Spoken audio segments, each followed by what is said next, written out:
અમરેલીના મુંજિયાસર સરકારી શાળામાં 10થી 12 વિદ્યાર્થીઓએ વિડીયો ગેમ અથવા તો કોઈ ચેલેન્જની ગેમ રમીને પોતાના હાથે બ્લેડ મારવાની, પગે બ્લેડ મારવાની આ રીતની વિડીયો ગેમની વિકૃત માનસિકતા બાળકોના કુમળા માનસ પર પડી છે.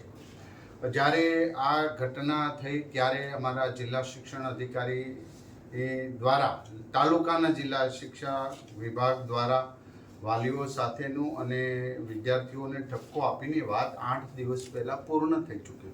પરંતુ આ એક સામાન્ય ઘટના જ છે, કોઈને નુકસાન નથી, પરંતુ સામાન્ય આમ ન ગણી શકીએ, કારણ કે આવનારા સમયમાં આવી ચેલેન્જની ગેમો રમે તો વિદ્યાર્થીઓ અને બાળકની અંદર વિકૃતતા આવી શકે ને આવી રહી છે.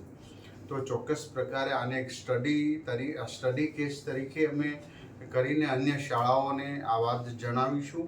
વાલીઓને વિનંતી છે કે બાળકોને મોબાઈલ આપવો નહીં ને ગેમ રમતા હોય ગમે એટલા તોફાન કરે, ધમપછાડા કરે, પણ ધીરે ધીરે આવી ગેમો અને મોબાઈલથી વણગણ દૂર રાખવું.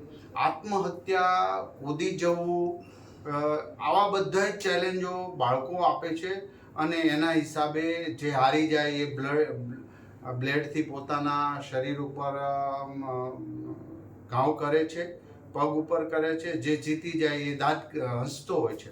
તો આવી જીત, આ વિકૃત માનસિકતા તરફ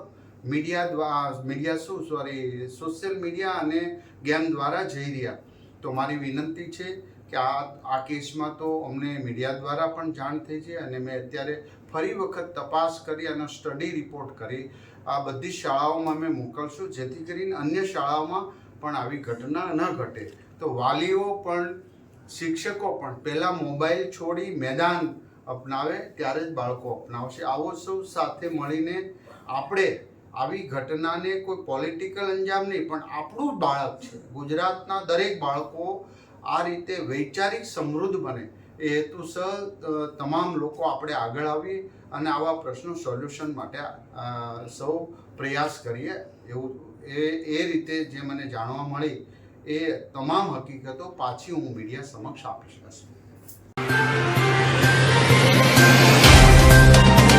तो व्हाट्सएप, ट्विटर, फेसबुक, इंस्टा जहाँ भी आपका अकाउंट है, इसे शेयर बटन के द्वारा वहाँ पर शेयर करें.